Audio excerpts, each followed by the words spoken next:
Shalom, senang sekali berjumpa dengan saudara sekalian dalam Pastor Message bulan ini. Apa kabar semua? Saya harap semua baik dan sehat selalu, supaya kita terus semangat dalam menjalani keseharian kita. Dalam kepadatan keseharian kita semua, saya harap Anda masih konsisten meluangkan waktu untuk mengikuti core pada tiap minggunya. Supaya di core, Anda dapat lebih deeply rooted di dalam Tuhan dan terus bertumbuh ke arah yang Tuhan inginkan. Setiap orang memiliki karakter dan kepribadian yang berbeda-beda. Oleh sebab itu, setiap orang diciptakan dengan unik. Nah, keunikan dan keberbedaan itu terkadang berpotensi untuk menghasilkan konflik. Seperti yang pernah saya alami. Ketika kecil, saya dan kakak perempuan saya sering bertengkar. Hal-hal sepele terkadang menjadi sumber konflik di antara kami. Misalnya, kakak saya senang tidur di samping mama. Saya pun juga suka.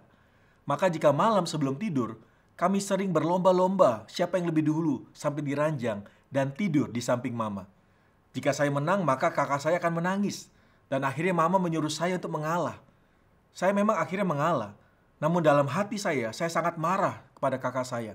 Akibatnya, saya sering mengganggu kakak saya dan membuatnya menangis karena saking jengkelnya. Kisah masa kecil saya pun ini ternyata bukan hanya anak kecil yang melakukan. Orang dewasa pun tidak luput dengan namanya konflik dan saling menjatuhkan satu dengan yang lain. Hal ini disebabkan karena sesuatu yang ada di dalam diri orang tersebut adalah kebencian demi kebencian dan bukannya hati yang mengasihi. Ingat saudara, kasih merupakan ciri khas murid Yesus yang sudah dikasihi oleh Kristus. Yohanes 13 ayat 34-35.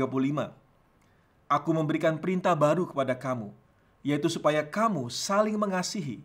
Sama seperti aku telah mengasihi kamu, demikian pula kamu harus saling mengasihi. Dengan demikian, semua orang akan tahu bahwa kamu adalah murid-muridku, yaitu jikalau kamu saling mengasihi.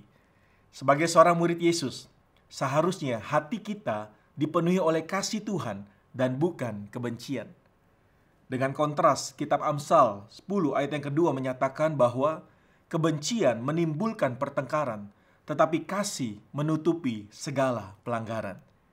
Ketika terjadi konflik, maka seharusnya bukan kebencian yang menguasai hati kita, karena itu akan menimbulkan pertengkaran atau perpecahan.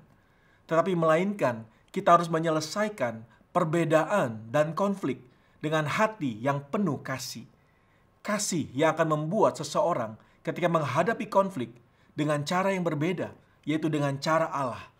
Allah menyatakan kasih-Nya kepada manusia yang berdosa dengan datang ke dunia, rela disiksa, bahkan mati di kayu salib, tetapi bangkit pada hari yang ketiga. Bukankah Anda pun sebagai murid Yesus harus juga menyatakan kasih Allah kepada anggota keluargamu, kepada teman, dan kepada semua orang, sehingga mereka semua bisa melihat dan merasakan kasih Allah melalui kehidupan Anda, dan pada akhirnya hidup Anda akan memuliakan nama Tuhan. Selamat menjadi agen kasih Allah bagi dunia ini.